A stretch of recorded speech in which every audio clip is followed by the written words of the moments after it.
iban a venir, que se supone que están en la feria, pero bueno, es un día como complicado hoy acá dentro de la feria. Además es el último fin de semana, por lo cual está estallando, y además por algunas visitas ilustres que hubo. El título de esta mesa es Presas políticas entre dictaduras y democracia, en las que se fugaron las desaparecidas, los sobrevivientes. ¿Cómo raro eso? Está bien. ¿Está bien? Ah, bueno. Claudia. Claudia es la locutora oficial de la feria. Si ya empezaron. No, obviamente no empezamos.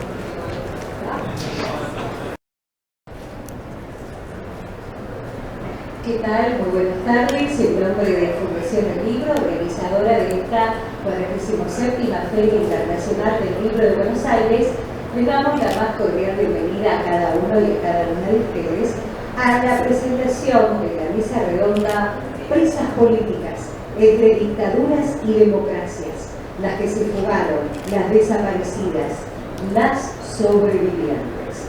Una charla entre 4 autoras de libros que trataron la situación y la lucha por la supervivencia de las mujeres en las cárceles y en los centros clandestinos de detención en dictaduras en la Argentina, con nuevas perspectivas construidas en 40 años de democracia.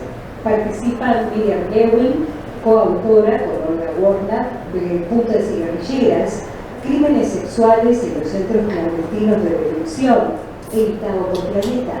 Gabriela Saidón, autora de La Montonera, biografía de Norma Arrocito, editada por Sudamericana. Débora D'Antonio, autora de Presas políticas, las fugas carcelarias de Córdoba y Buenos Aires, 1971, en Nueva Historia de las Mujeres en la Argentina, tomo 3, junto a Valeria Pita, editada por Prometeo. Sean todos bienvenidos, bienvenidas, con un aplauso. Social de la Feria del Libro y merece también homenajes. Gracias por venir.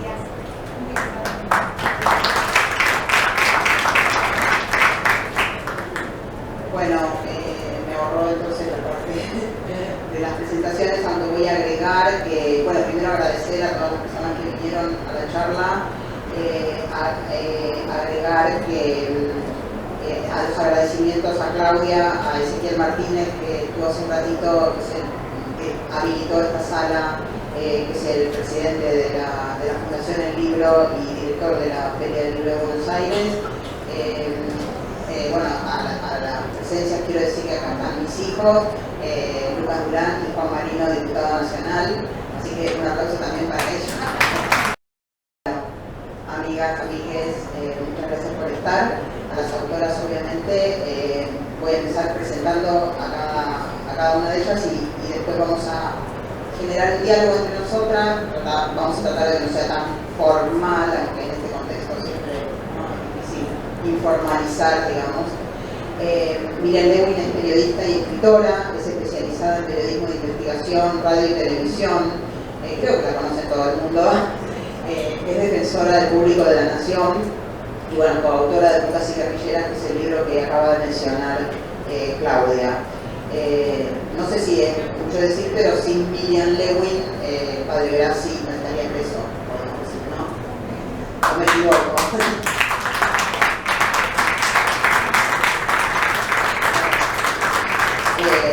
Ella también es sobreviviente de la ESMA y ese va a ser uno de los temas disparadores, uno de los temas que vamos a tocar aquí, el tema de los sobrevivientes, con el testimonio directo de Miriam. Débora D'Antonio es historiadora, es investigadora del CONICET, forma parte del Instituto de Investigaciones de Estudios de Género de la Facultad de Filosofía y Letras de la Universidad de Buenos Aires, lo dije todo de corrido, y es codirectora, como dijo Claudia, de la Nueva Historia de las Mujeres en la Argentina. Acá tenemos el tomo 3, donde ella, además de ser coeditora junto con Valeria Pita, escribió un artículo que es justamente el artículo que vamos a mencionar hoy, que es Presas de Armas Tomar, las fugas carcelarias de Córdoba y de Buenos Aires, 1971. Bueno, yo soy Gabriela Saidón, me autopresento porque esta es una mesa autoconvocada, podemos decir autoorganizada y un poco periférica dentro de la Feria del Libro, en cuanto a que no se enmarca, o que de alguna manera la enmarcamos en los 40 años de democracia, porque hubo distintas actividades en la feria, y hay, bueno, también un decreto que establece, un decreto oficial que establece este año 2023 como el año en el que se celebran, podemos decir, los 40 años de democracia ininterrumpida en Argentina. Algo que no pasaba antes, y eso importa en esta mesa porque no solo vamos a hablar de la dictadura del 76 al 83, sino también, bueno, la señalo a Débora porque ella se ocupa de un tema que es, alude a una dictadura previa, que es la dictadura de la NUCE del 71. Entonces, vamos a estar viendo también este tema de por eso hablamos de las dictaduras en plural y de las democracias también en plural. Bueno, yo soy autora de La Montonera, la biografía de Norma Rostito, que fue publicada acá, y que fue reeditada este año también, a partir de las lecturas tanto de la de Débora como de la de Miriam, como la de Ana Gemio, que no pudo estar, que era la cuarta expositora hoy, no pudo estar por razones de salud, porque escribió un libro sobre el operativo Independencia, que también era previo a la última dictadura militar, y entonces por eso intentamos tejer esta red cronológica y esta red temática como una araña, que es el bicho que aparece en la tapa del libro de Débora. Además, la araña es venenosa, pero también teje redes con su saliva, y eso importa también aquí. Digo, y ahora como disparador, esto de inspirada en estas autoras que, a la luz de, podemos decir, la marea feminista, como queramos llamar el fenómeno que se viene dando desde Ni Una Menos y quizás antes, quizás desde la modificación del artículo 80 del Código Penal, que establece la violencia de género como un agravante y no como era antes un atenuante, a raíz de toda, bueno, de la lucha por el aborto y demás luchas y también conceptualizaciones teóricas, es que la propia Miriam, por eso también quiero ir para ese lado primero, modificó y reeditó este libro, porque es muy diferente el libro que primero editaron con Olga, Putas y Guerrilleras, y la reedición que se hizo en pandemia, donde además Miriam incluye su propio testimonio como sobreviviente. O sea, también hay un yo que es revisitado, podemos decir, ¿no? Y también hay una mirada diferente. Rita Segato hace el prólogo de esta edición, y hay una mirada diferente en cuanto a qué pasaba, en el caso específico de Miriam, con las mujeres en las cárceles de la dictadura. No vamos a ser cronológicas, porque después vamos a hablar qué pasó con las mujeres en las cárceles de esa otra dictadura de la música. Así que no sé si esto es una pregunta lo que hice, pero algo se va a volver.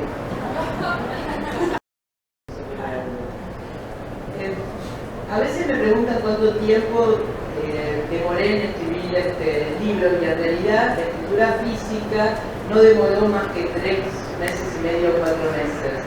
Pero la preparación de esa escritura, las reflexiones, las discusiones, los debates, los procesos demoraron más de 30 años.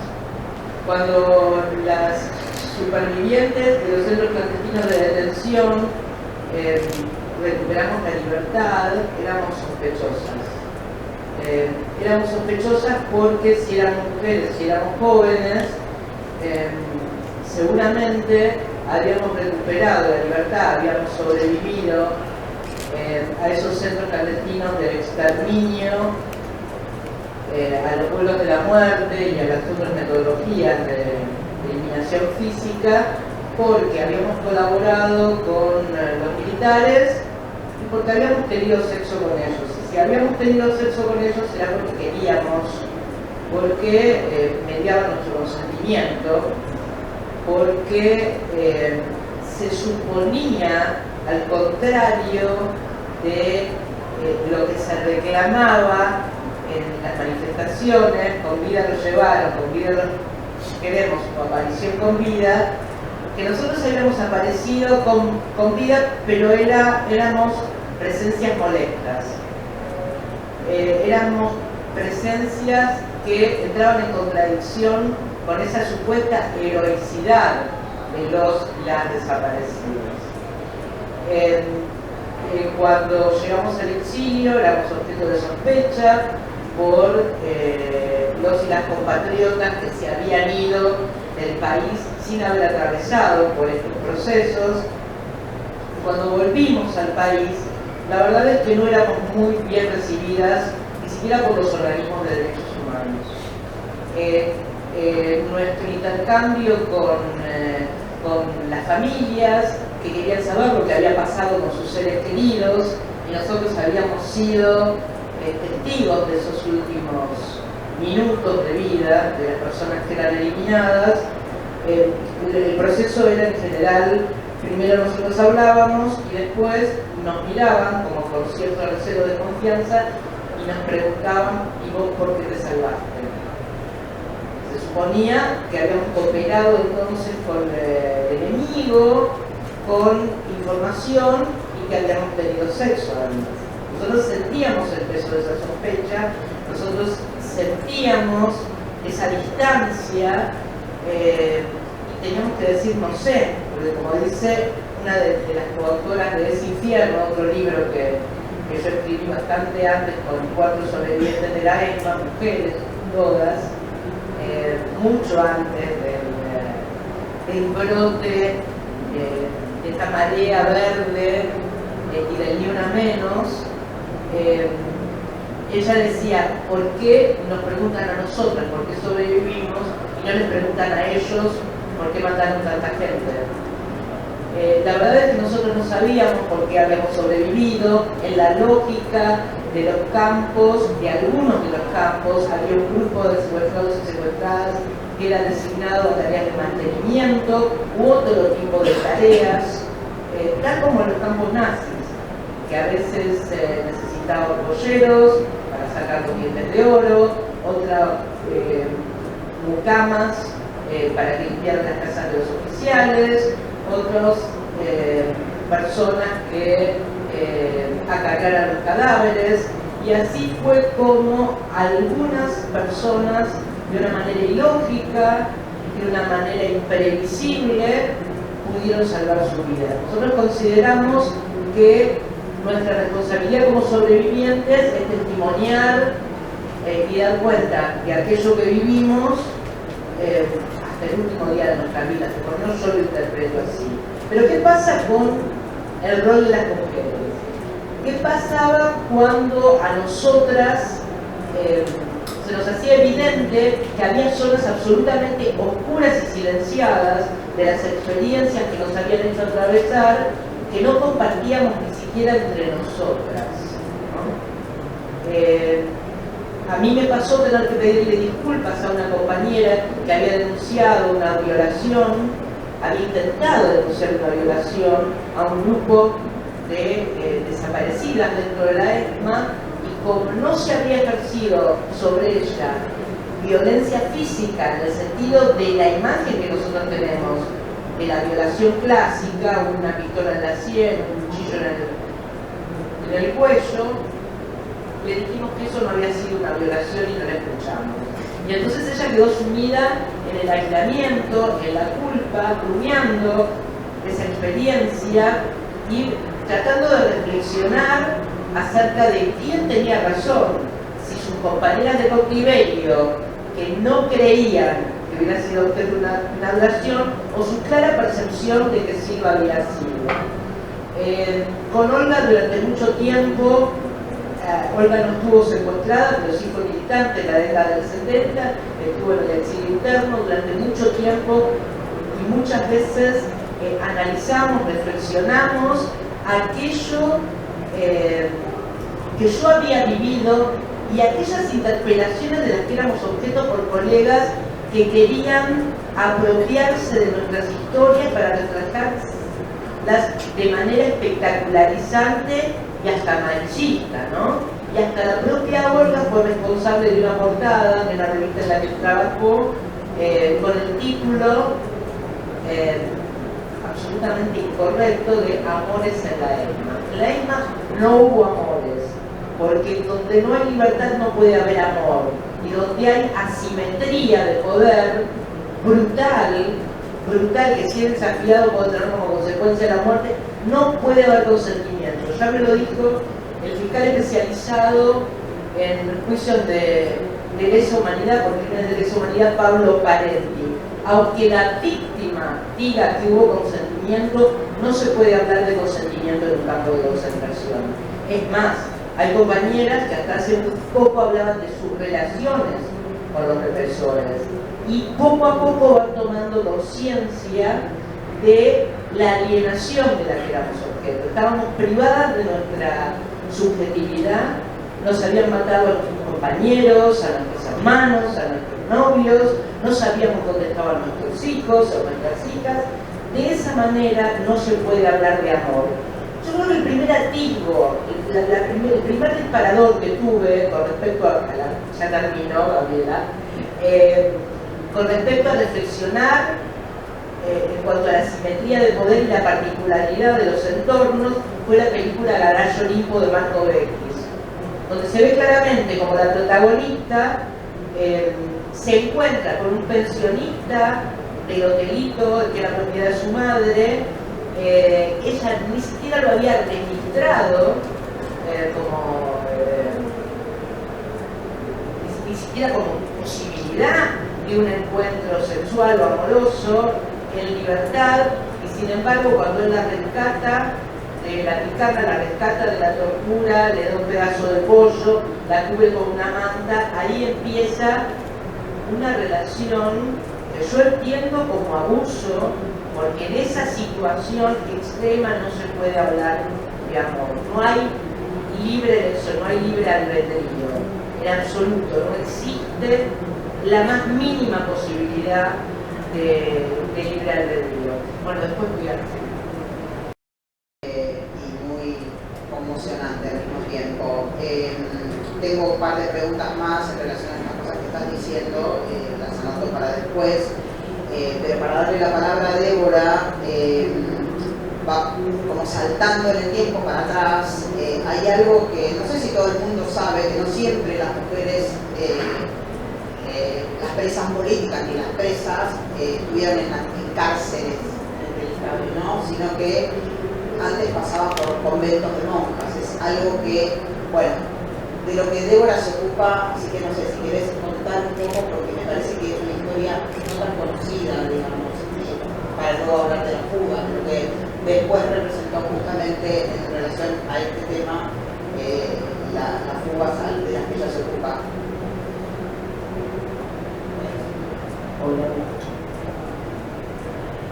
Bueno, saltamos un poco hacia atrás en el tiempo. Sí, creo que es interesante porque no se conoce mucho o se conoce de una manera tangencial, y creo que las preguntas que nos hemos hecho en los últimos tiempos también han permitido pensar algunas dinámicas más generales del conocimiento histórico, que al colocar a las mujeres en la escena se ven cosas nuevas, ¿no? Una de ellas es pensar cómo el Estado trató a varones y mujeres en torno a la administración del castigo. El Estado, a finales del siglo XIX, ya tuvo muy tempranamente cárceles modelos, lo que se llamaron cárceles modelos, como la cárcel de la Avenida Las Heras, en la capital federal, que es una cárcel que además fue, digamos, mirada, ¿sí?, a nivel de la región y a nivel internacional. Se venían criminólogos famosos del mundo entero para ver cómo se sucedía aquí el tratamiento para las personas que estaban presas. Eso no significa que esa cárcel vidriera fuera efectivamente lo que de verdad sucedía en el resto de los penales del país, porque había muchas desigualdades regionales y el tratamiento, entre comillas, podríamos decir, bueno que existía en la cárcel de Las Heras, no sucedía lo mismo en otros penales, por ejemplo, del sur del país, como el cimiento penal de Ushuaia, ¿no? Pero las mujeres ni siquiera siquiera tenían ese lugar en la administración del castigo, porque el Estado había delegado en una congregación de monjas, en una congregación de religiosas que habían venido de Francia y que se habían desparramado por toda América Latina, a través de la, edificación de conventos, asilos, correccionales, sobre todo, que también se tenía una mirada del delito femenino como que era un delito menor, porque las mujeres por su propia naturaleza no tenderían a delitos mayores, entonces delitos de homicidio, etc. Entonces quedaría dentro de una lógica del delito menor y por esa vía sería posible que las mujeres, las religiosas, con un tratamiento muy parecido a lo que podrían ser las dinámicas domésticas, ¿no? de final del siglo XIX, comienzo del siglo XX, tratarían a estas mujeres de bajo mundo, prostitutas, mecheras, ¿no? Distintos tipos de delitos menores. Esa situación que les comento se sostiene hasta la década del 70 del siglo XX, es decir, por más de 80 años a las mujeres, las que cometen delitos, que pasan por delitos o contravencionales o penales, están regenteadas, administradas por esta congregación del Buen Pastor que les comentaba recién. Cuando al Estado se le prenden las alarmas de que, epa, acá está pasando algo raro y hay que tomar acción y mirar, ¿no?, lo que hasta ese momento no se había mirado, cuando las mujeres presas políticas, centralmente de la década del 70, que tenían una subjetividad muy fuerte, no significa que antes no hubiese habido presas políticas, hubo presas políticas en los años 30, en los 40, en los 50, siempre hubo mujeres presas políticas y siempre los prisioneros políticos formaron parte de la agenda del sistema penitenciario, ¿no? No es que solamente en los años 60 y 70, que es lo que nos ocupa, pero la magnitud del conflicto social que hubo en los 60 y 70 ameritaba también que el Estado pusiera unas alarmas muy específicas. Y ahí yo tengo una lectura que me parece que es lo que les decía al comienzo, es cómo colocar a las mujeres en la escena muchas veces hace revisar miradas más generales de lo que se sabía, ¿no? Es que esa potencia de lo femenino terminó llevando al Estado a cambiar su agenda de seguridad, ¿sí? Es decir, hasta ese momento no se había pensado y a partir de la fuga del año 71 que ponen en discusión, digamos, cómo se habían administrado los penales, a partir del año 71, en un proceso que va a ser muy acelerado, pero relativamente, digamos, tuvo sus pasos, año 71 empieza a haber un flujo de centralización de mujeres a los penales del sur del país y después, sobre todo el penal de Rawson, el famoso penal de Rawson de la fuga, de la masacre de la fuga del 72, que ustedes seguramente conocen. Otro sector de mujeres fue a parar al penal de Villa Devoto, un penal que nunca tuvo sección de mujeres, se arma en ese momento la sección de mujeres a partir del año 71-72, hasta que finalmente, por eso les decía que en un proceso 74, 75, 76, en el 78 las monjas dejan definitivamente la administración, se retiran completamente de la administración de las cárceles de mujeres y el Estado toma acción poniendo la cárcel modelo de Ezeiza, etc. Es decir, más de 80 años se estuvo en esta administración. A mí me parece que es interesante pensar esto, ¿no? Es decir, cómo esa, digamos, esa acción política, ¿no?, que además es una acción bastante poco, digamos, no leída justamente ni por los diarios de la época ni por las propias organizaciones de izquierda, ¿no? Como en esas dos fugas, una se da en Córdoba y otra se da en Buenos Aires.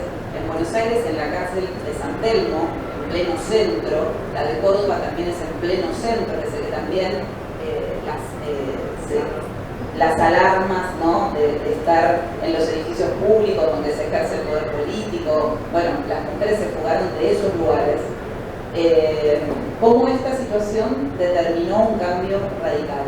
No significa esto que ellas la pasaran mejor, ¿sí? No significa que esto implicó que el cambio de manos a las mujeres les implicara un alivio en su modo de vivir la vida en el encierro.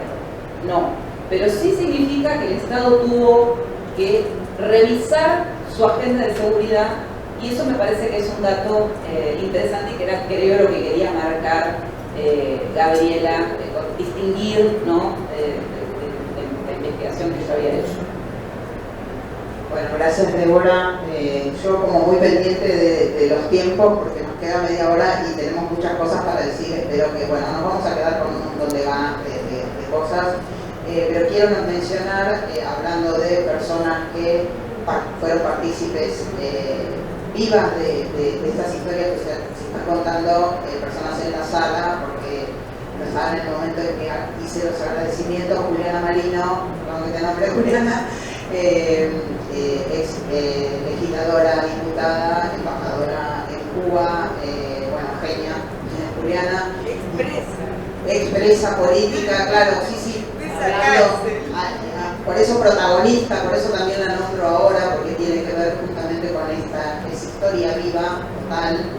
Y bueno, también a Virginia Frangalillo, que fue la presidenta del Consejo Nacional de la Mujer, que es el antepasado del Ministerio de las Mujeres. O sea, sin el Consejo no existiría el Ministerio.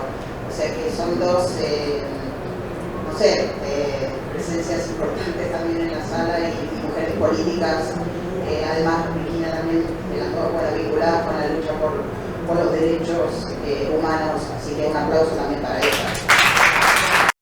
En relación a Norma Rojito, para después seguir con algunas otras cosas que podamos dentro del poco tiempo que tenemos, porque acá es muy estricto el tema del horario, y a las 8 tenemos que cortar, que tiene que ver un poco con esto que te decía de la lectura, sobre todo del libro y de este infierno, pero de putas y guerrilleras, porque Norma Rojito fue el bronce, un bronce en Montoneros, fue la única mujer en la cúpula, en la primera organización de Montoneros, o la única mujer partícipe del secuestro de Pedro Eugenio Aramburu en el 70, también yendo para atrás. Y siempre se la siguió viendo, incluso su diálogo que tuvimos con Miriam cuando la entrevisté a ella y a Olga por la reedición del libro, siempre se la siguió viendo como un bronce inagujereable, digamos, como una mujer intocable, dentro de esto que mencionaba Miriam, que éramos violadas, digamos, que las mujeres eran violadas en los centros clandestinos de exterminio. Y en cambio, en el caso de Norma Rojito, siempre hubo como un halo, ella se sigue manteniendo y tiene un halo de una mujer que fue intocable, intocada e intocable, incluso dentro de la ESMA, donde a las mujeres y a los presos que entraban, a las personas que entraban al centro de detención, les mostraban a Norma Rojito como trofeo, como la tenemos a ella.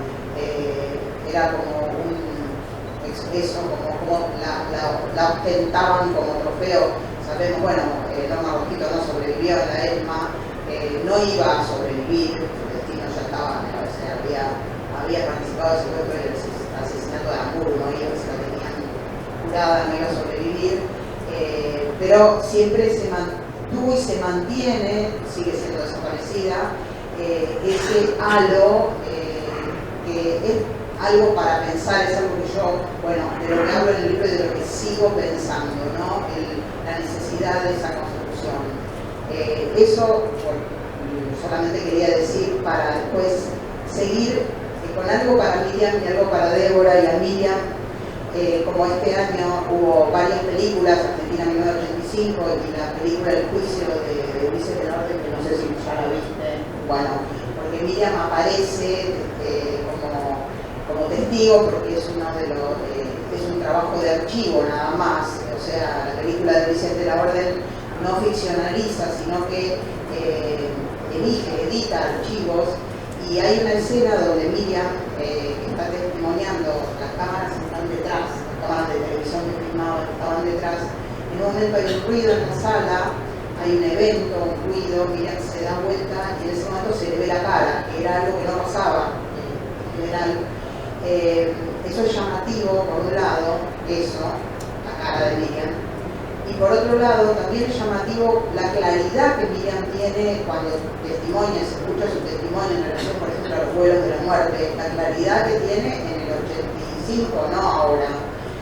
Y sin embargo, esas otras oscuridades que había en ese momento y que ella misma, a mí eso me impresiona esto que está contando ahora, de tardó tantos años, o tardaron, no sé cómo decirlo, tantos años en reconocer esta cosa de éramos violadas, no había amor posible en la ESMA, y algo que también me interpela pensando en la Rostito es no había tal cosa como el síndrome de Estocolmo en la ESMA, que era eso un poco a donde quería llegar.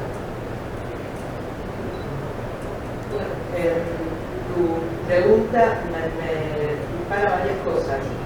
Primero, ¿cómo empiezo yo a pensar en que los abusos sexuales, los crímenes sexuales en la ESMA y en los centros clandestinos de detención podían ser objeto de juicio? Porque cuando uno piensa en un crimen sexual, ¿qué piensa? La mujer no se baña, va inmediatamente a la comisaría, le hacen un hisopado, ven si tiene marcas, ven si tiene vellos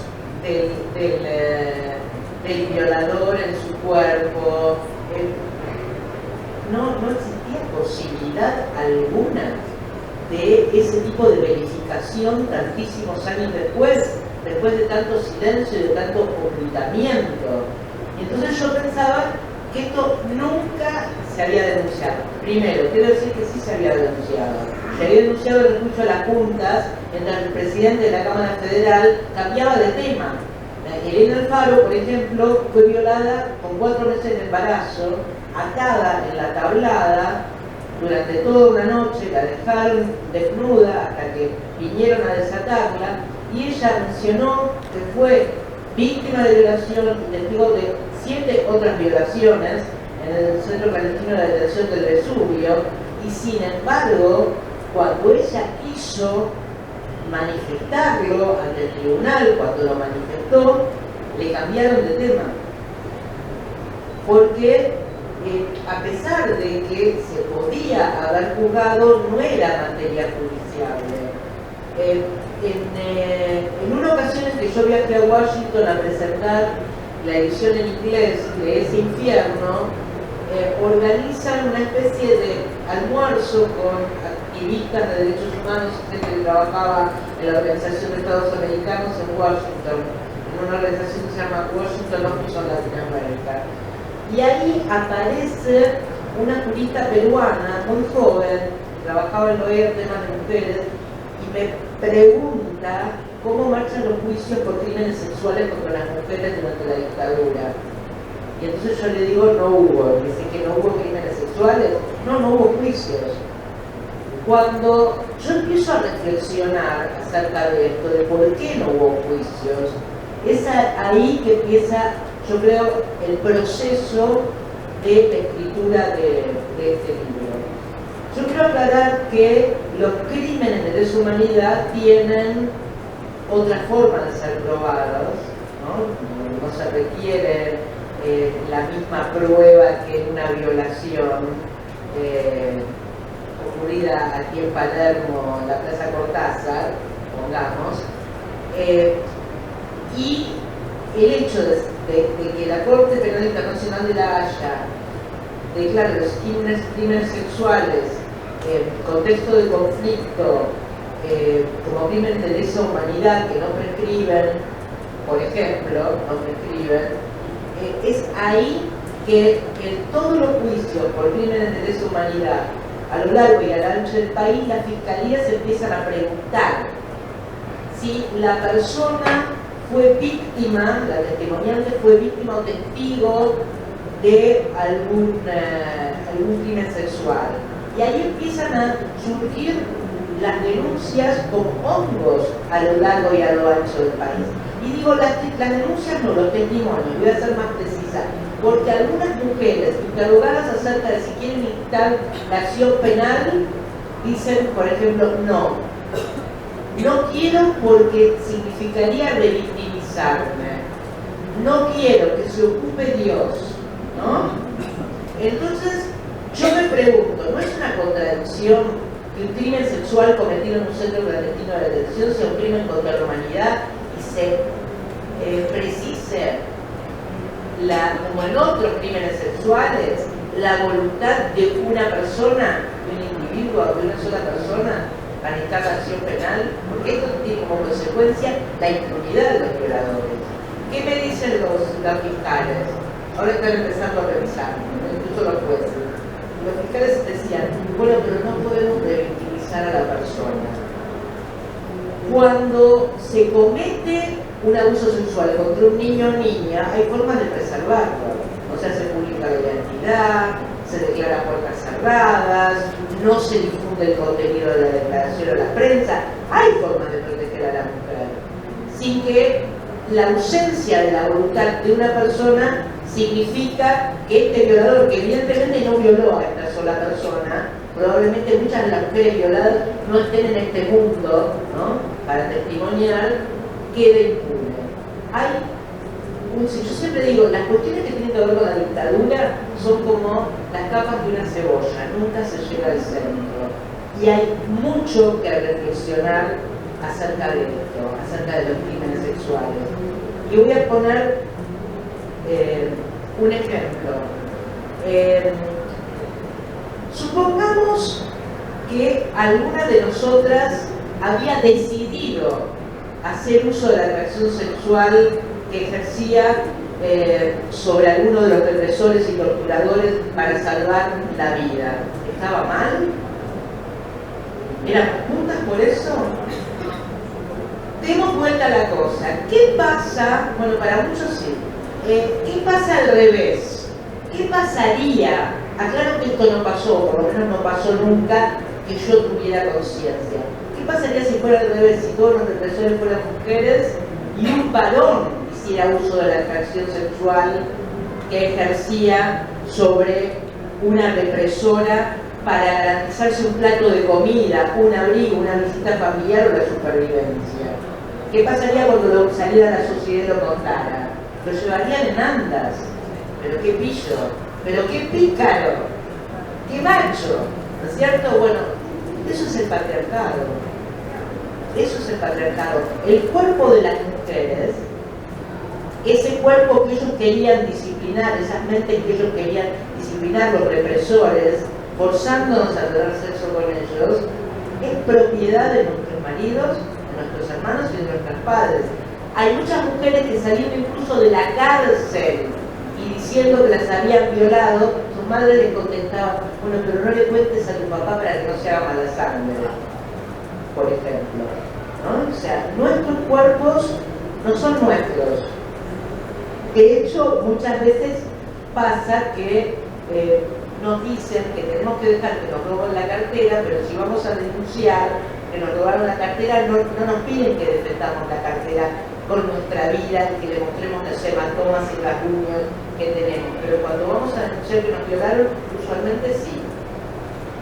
Para creernos que no hubo consentimiento, tenemos que demostrar claramente que pusimos en riesgo nuestra vida con la resistencia. Y Inés Erkovich, una socióloga que hizo cientos de entrevistas a mujeres que fueron víctimas de violación, obtuvo como respuesta que las mujeres se quedaron quietas y esperaron a que todo pasara. No ofrecieron resistencia porque tenían miedo de perder la vida. Y esto es lógico.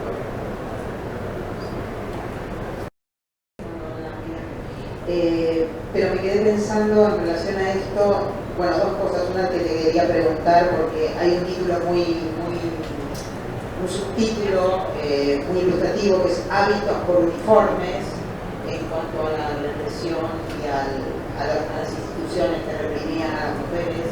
Pero también el tema de las mujeres, hablando de los cuerpos de las mujeres en relación a las presas políticas, en relación a los hombres, ¿no?, a los compañeros militantes. Hay algo que está también en el título acá, el tema de las mujeres que se fugan y no los hombres que se fugan, ¿no? Y como hay una solidaridad. Bueno, vos contás con bastante detalle algunas historias concretas. Si querés hacer alguna reflexión en relación a eso.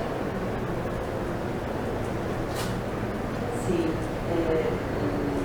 igual me gustaría decir algo de lo anterior, porque si también podemos pensar un poco en Pensaba que, digamos, muchas de las cuestiones que contaba Miriam, que tienen la fuerza de haber pasado por allí, por esa escena, quiero decir, tremenda, también, digamos, forma parte de un proceso de construcción social, ¿no? Donde somos todos una serie de actores que vamos distinguiendo, como dijiste, me gustó mucho la metáfora, capas de la cebolla, ¿no? Donde nos vamos comprometiendo y no es lo mismo el punto de partida de los primeros 80 que el presente. Quiero decir, es una construcción en la que todos fuimos partícipes, los organismos de derechos humanos, los sobrevivientes, la sociedad en general, y por ejemplo en mi caso puntualmente, que vengo del mundo de la academia, también nosotros hemos reflexionado sobre todos estos temas, y no es lo mismo lo que se podía decir hace 40 años atrás, esa acumulación sensible de conocimiento, de debate, de lecturas, etc., nos lleva hoy a poner sobre la mesa toda una serie de temas que antes no se podían abordar y que además son concomitantes a la aparición del feminismo y de sus verdades en la escena pública, ¿no? Por ejemplo, haciendo un paralelismo entre lo que yo planteaba de las presas que forzaron al Estado a redefinir su agenda de seguridad, para mí las sobrevivientes, y Miriam es una pionera en eso, fueron las que forzaron al Poder Judicial a colocar otra vez en la agenda de lo judicializable, ¿sí?, los delitos sexuales dentro del contexto de esa humanidad. Ahí hay otra vez la agencia femenina, me parece que ha sido sustantiva para correr un poquitito cada vez más los límites. Hubo distintas experiencias, incluso experiencias de acompañamiento con la figura del amicus curiae, ¿no?, que es la que ofrece a la justicia, ¿no?, al Poder Judicial, la posibilidad de un acompañamiento desde una perspectiva de género, todavía en un escenario de mayores hostilidades a lo que tenemos hoy, porque hoy hay un Poder Judicial, por lo menos de los últimos 10 años, digo yo, que está, primero, hay una Procuraduría que tiene un área específica vinculada a delitos sexuales. Entonces eso ha cambiado todo, porque se ha bajado una línea en los distintos escenarios judiciales para cómo se debe tratar esto en juicio, cómo se deben tratar a las víctimas. Y digo todo esto porque pensaba que esa mujer que tiene vergüenza de denunciar, el caso de no contarle al padre, no contarle a la madre, Segato había escrito algo que me parece sigue teniendo mucha potencia en su libro Estructuras Elementales, cuando dice, bueno, esto hay que transformar, ese delito privado hay que transformarlo en público, ¿no? El genus público. Es la única manera que tenemos de salvarnos, salvar la memoria histórica incluso, ¿no? Bueno, nada, quería hacer una intervención respecto de eso porque me parece que lo bueno que tenemos es el movimiento. Las cosas se mueven, se están moviendo permanentemente y entonces estamos pudiendo decir cosas diferentes respecto del pasado. En relación a la pregunta que hacía concreta, que siento que queda como un poco rara, pero bueno, la contesto rápido, ¿no? Para pensar, les voy a dar un ejemplo, pensar las dictaduras previas, ¿sí? Por ejemplo, la inmediatamente anterior, la dictadura de la Música, ha sido un ejercicio político-cultural de magnitud, ¿sí?, y académico. ¿Por qué? Porque la última dictadura, la que llamamos última dictadura militar, la de los horrores feroces, la que describe el sufrimiento Miriam en esta mesa, de alguna manera, ¿sí?, concentró la atención, y con razón, por el propio sufrimiento de las víctimas, porque la escala de sufrimiento fue insospechada. Lo que pasó fue insospechado, y construir conocimiento sobre lo que pasó también demoró tiempo. Amén de las competencias entre víctimas, etcétera, etcétera, etcétera, que no lo podemos desarrollar aquí, ¿no? Pero digo, eso, borrar el velo de eso y permitió decir, bueno, epa, en este país hubo muchas dictaduras. E incluso la dictadura esta que yo les comentaba, la inmediatamente anterior, la de la Música, fue una dictadura muy dura. Y la de Onganía también fue una dictadura muy dura. Y también vamos más atrás y tenemos dictaduras de la década del 30. Es decir, en Argentina hubo, ahora nosotros estamos festejando 40 años de democracia. Y me parece muy lindo hablar de festejo, más que de celebración, ¿no? Me parece lindo poner esa palabra, porque digo, estamos pudiendo sostener 40 años de democracia en un país que tuvo desde 1930 hasta hasta el año 1983 dictaduras ininterrumpidas, ¿no? Entonces digo, pensar ciertas lógicas de continuidad también permite pensar los dispositivos represivos. Sería imposible entender, para mí, desde mi punto de vista, la existencia del magma, de la constelación espantosa que hubo de centros clandestinos. Según la Secretaría de Derechos Humanos, a día de hoy se contean 700. ¿Sí? Hay un conteo de 700, es una malla, no es la ESMA solamente. La ESMA es una expresión fenomenal y además se convirtió en un símbolo internacional de lo propio, pero digo, es una malla infinita a lo largo y ancho de todo el país que involucró distintos tipos de situaciones, desde comisarías, pasando por centros de detención transitorio, incluidos penales también, ¿no? Los penales tradicionales, quiero decir lo que yo hablaba antes, lo del sistema penitenciario. Entonces digo, para cerrar, me parece que es me gusta mucho por lo menos yo quiero dejar esa idea de que se mueven, las cosas se van moviendo y vamos cada vez, no es que es una asíntota, que siempre vamos a saber más, tal vez no, tal vez llegamos hasta acá y esto es hasta donde pudimos, porque también es cierto que hay un tema generacional, perdón, bueno, que hay un tema generacional, ¿no? Que las personas, bueno, ¿cómo decirlo? Bueno, las madres se van muriendo, las abuelas se van muriendo, quiere decir, aquellos que fueron el motor de la lucha, bueno, va cambiando un poco la cosa, ¿no? Nada, eso, lo intergeneracional también es positivo, no es solamente que nos quedamos sin aquellos que nos cobijaron en su momento. También hay una regeneración, hay una nueva voluntad de pensar temas, problemas y nada, eso. Sí, en relación a eso, a mí se me ocurren dos cosas. Una, acaba de ser absuelto Juan D'Artés por la violación hablando de lo que prescribe y lo que no prescribe, porque es uno de los argumentos, la prescripción, delito sexual, contra el termo Parlís. Bueno, eso, estamos hablando también de las cosas en este marco, donde pasó eso. O sea, que también podemos pensar en los retrocesos. Y también en relación a lo que decía Débora en cuanto a las personas que se van muriendo, ¿no? Lo intergeneracional, y en este caso también hablar de la importancia de la lucha de hijos, de nietes, de hijes, y de cómo siguen produciendo y produciendo saber, además también. Y también la voz de las personas que están desaparecidas, ¿no? Digamos, acá, también estamos trayendo la voz que ya no se escucha, obviamente, de las personas que no pueden contar su historia y de las que vamos tratando de leer también entre líneas y de actualizar incluso esas lecturas, ¿no? Porque esto que decía Débora también me hace pensar en por qué hay reediciones de estos libros, por qué estos libros tampoco se cierran, porque también no solo el conocimiento, las subjetividades van cambiando y van abriendo nuevas lecturas, sino porque es como la necesidad constante de seguir dando voz, digamos. Eso es un poco lo que quería abordar en este aspecto. Tenemos 10 minutos, así que no sé qué tienen ganas de seguir hablando un poquito, si tienen ganas de leer algo de sus libros, no sé. Si hay alguna pregunta por parte de la gente que se acercó. Si hay alguna pregunta, alcanzamos micrófono.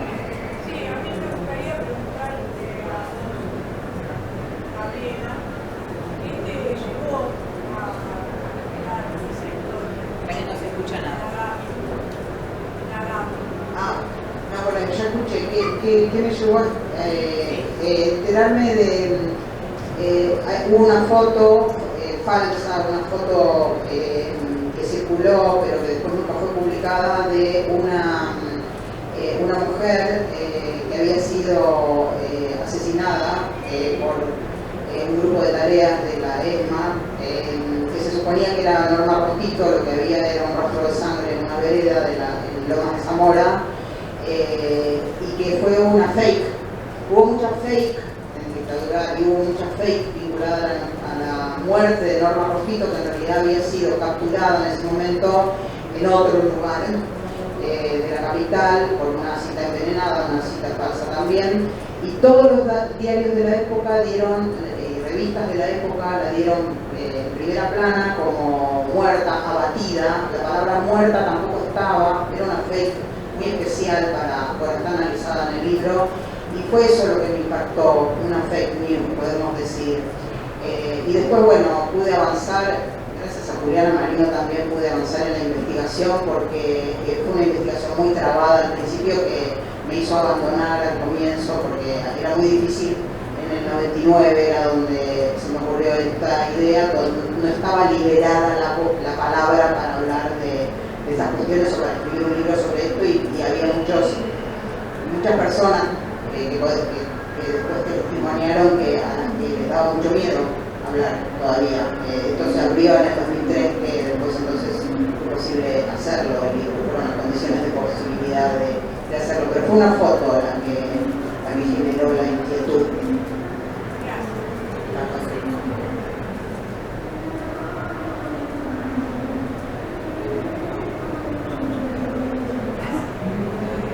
Bueno, no sé si hay alguna otra pregunta. Buenas.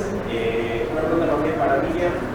En el tema del exilio y los que se quedaron quizás muchas veces por la cuestión económica, los que se pudieron exiliar y demás, ¿cuánto influía en esa lógica de exilio o los que se quedaban en el tema jerárquico, por ejemplo, de las organizaciones militantes? Bueno, entiendo que esto va por el lado de una idea que se hizo correr en la época de la dictadura, que las conducciones de las organizaciones estaban muy cómodas contándose la gran vida en Europa, mientras los militantes de base estábamos aquí.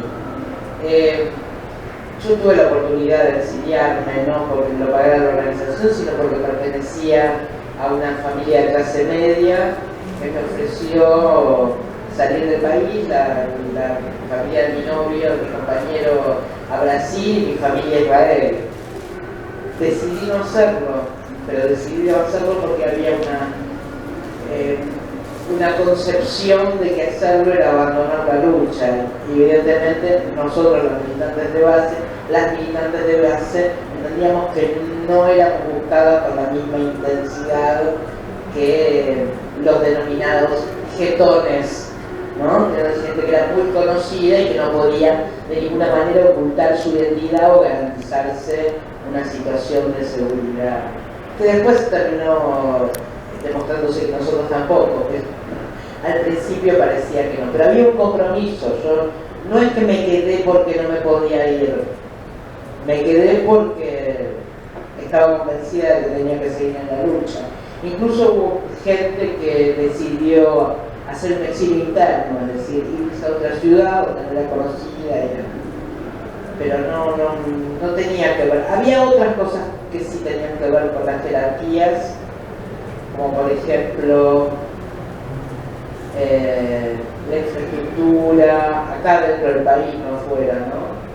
Como por ejemplo, o sea, el respaldo, porque había, digamos, estas organizaciones que tenían trabajo territorial o barrial, al principio, los primeros meses de la dictadura o los meses previos, contaban con la solidaridad de vecinos y vecinas que les abrían las puertas, les lavaban la ropa, les dejaban dormir. Cuando se empezó a ser evidente la ferocidad de la represión, las puertas se fueron cerrando. Entonces había muy poca posibilidad de construir o de conservar esa retaguardia, ese respaldo que se tenía. Y después cosas concretas, como por ejemplo las pastillas de cianuro para no caer vivos. Los jefes tenían una pastilla de cianuro que era una ampolla que cortaba la lengua y entraba directamente en torrente sanguíneo, y nosotros teníamos unas caseras de plástico que habíamos hecho nosotras mismas, que eran un desastre, eran imposibles de perforar. Perdón si con esto me excedo un poco, no fue intención entrar en ninguna cuestión morbosa, sino que era algo. Esto era la demostración de que sí había jerarquías, y después en otra ocasión hablaríamos del machismo o el patriarcado dentro de las organizaciones de izquierda argentina, pero bueno. Muchas gracias. Bueno, eso es muy interesante lo que está diciendo, a mí me interesó lo de la pastilla de cianuro, por supuesto. respuesta va a ser la pregunta que te voy a hacer después, afuera de esto. Y sí, me parece que se abre la posibilidad de seguir charlando estas cosas, ¿no? Pensando por ahí en cuáles posibles mesas en otros lugares, porque me parece que se quedaron abiertas muchas cuestiones. No sé si quieres decir algo más de ahora, porque estamos muy sobre el tiempo, salvo que haya alguna ultimísima pregunta. Si no, Juliana.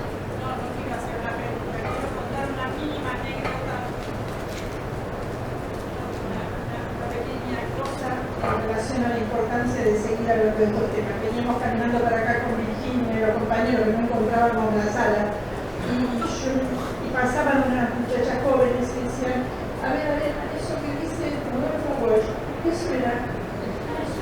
¿Qué suena? Nada, es para apoyar que se siga hablando donde se pueda. Bueno, muchas gracias, Juliana.